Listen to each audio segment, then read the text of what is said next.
সোমবার হয়েছিল ভারত বাংলাদেশ এর মধ্যে বিদেশ সচিব পর্যায়ে বৈঠক, আর সেই দ্বিপাক্ষিক বৈঠকে সম্প্রীতির দাবি করেছিল বাংলাদেশ, কিন্তু তারপরও বাংলাদেশের যুদ্ধ জিগির কিন্তু একেবারে অব্যাহত রয়েছে। বিএনপির তিনটে সংগঠন, ছাত্র, যুব এবং স্বেচ্ছাসেবক, তারা আজকে মিছিলের ডাক দিয়েছে। আগরতলার আখাউড়া সীমান্ত পর্যন্ত সেই মিছিল হবে। মিছিলের প্রস্তুতি যেমন সকাল থেকে শুরু হয়ে গিয়েছে বাংলাদেশে, তার পাশাপাশি আখাউড়া সীমান্তে সেখানে কিন্তু সতর্কতার ছবি একেবারে। আমাদের প্রতিনিধি প্রসেনজিৎ শাহ আমাদের সঙ্গে সরাসরি রয়েছেন। প্রসেনজিৎ, একেবারে সকাল থেকে আখাউড়া সীমান্তে সিআরপি এবং তার সঙ্গে ত্রিপুরা পুলিশ তারাও সতর্ক।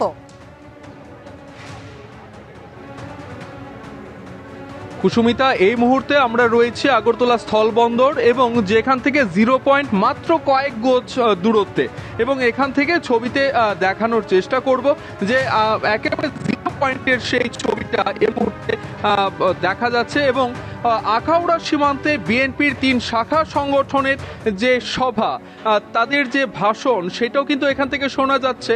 কিন্তু তার নিয়েও কিন্তু যথেষ্ট তৎপর আমাদের এখানকার প্রশাসন, বিএসএফ, সিআরপিএফ, রাজ্য পুলিশের আধা সামরিক বাহিনী, টিএসআর একেবারে বলবৎ রয়েছে। এবং কোনো ধরনের অপ্রীতিকর ঘটনা এড়ানোর জন্য কিন্তু তারা সকাল থেকে তৎপর। এমনকি গতকাল রাত থেকে মোতায়েন করা হয়েছিল অতিরিক্ত বাহিনী।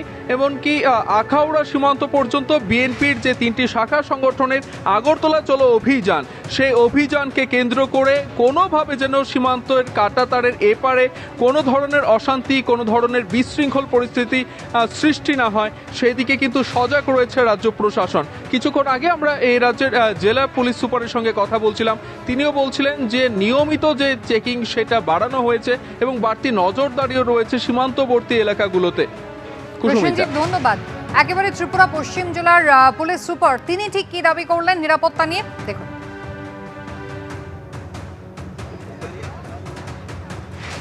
नॉर्थ ईस्ट काउंसिल का मीटिंग आने वाला है 20th एंड 21st। इसके बैकग्राउंड में और जनरल सिचुएशन जो बांग्लादेश का सिचुएशन, ये सब देख के हम लोग लगभग लास्ट हफ्ते से हम लोग इधर एक्स्ट्रा एक चेक पोस्ट लगाया है। ये अखौरा चेक पोस्ट के पास हमारा पुलिस का चेक पोस्ट, रेगुलर चेकिंग चल रहा है, कौन आ रहा है कौन जा रहा है, पूरा अलर्ट है।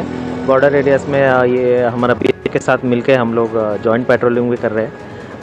आज भी अच्छे से डिप्लॉयमेंट किया है हम लोगों ने, सीआरपीएफ का है, टीएसआर का है, और डीएजी बीएसएफ भी आए हुए हैं, उनसे भी बात हुआ है। तो आने वाले दिन में हम लोग और भी अलर्ट रहेंगे।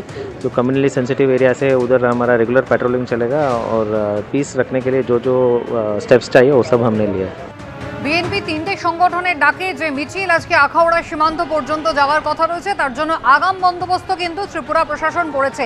একেবারে ত্রিপুরা পুলিশ তারা সিআরপিএফ এর সঙ্গে এবং বিএসএফ এর সঙ্গে যৌথভাবে কড়া নজরদারি চালাচ্ছে ত্রিপুরার সীমান্ত এলাকায়। আর এই প্রসঙ্গে কি বললেন রাজ্য বিজেপির মুখপাত্র এবং বিজেপির রাজ্যসভার সাংসদ শ্রমিক ভট্টাচার্য, একেবারে হাস্যকর বলছেন তিনি, পাল্টা কুণাল ঘোষী বা কি বলছেন দেখুন।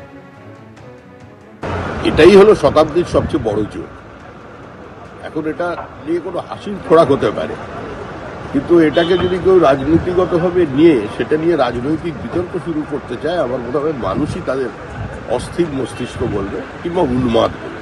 তারা তাদের দেশের মধ্যে কোন দিকে হাঁটাহাঁটি করবেন, কার মর্নিং ওয়াকের দরকার, কার ডে ওয়ার্কের দরকার, পূর্ব থেকে পশ্চিমে যাবেন না উত্তর থেকে দক্ষিণে যাবেন, এগুলো তাদের ব্যাপার।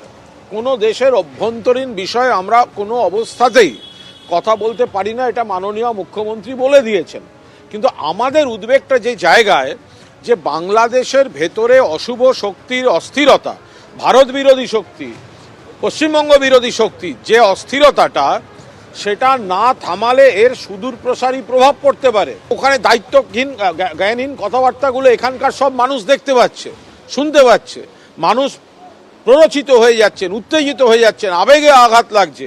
কেন্দ্রীয় সরকার আঙুল চুষছে আমাদের দিল্লি, এই নাকি 56 ইঞ্চি, মণিপুরও থামাতে পারে না, বাংলাদেশও ঠিক করতে পারে না, সারা পৃথিবী ঘুরে বেড়ায়, বিনা আমন্ত্রণে পাকিস্তানে প্লেন ল্যান্ড করিয়ে নেবে যান, আর 56 ইঞ্চি এখন ঢাকায় যাচ্ছেন না কেন? ফলে আপনাদের বিদেশ সচিব গিয়ে কি বললেন না বললেন, রেজাল্ট কই?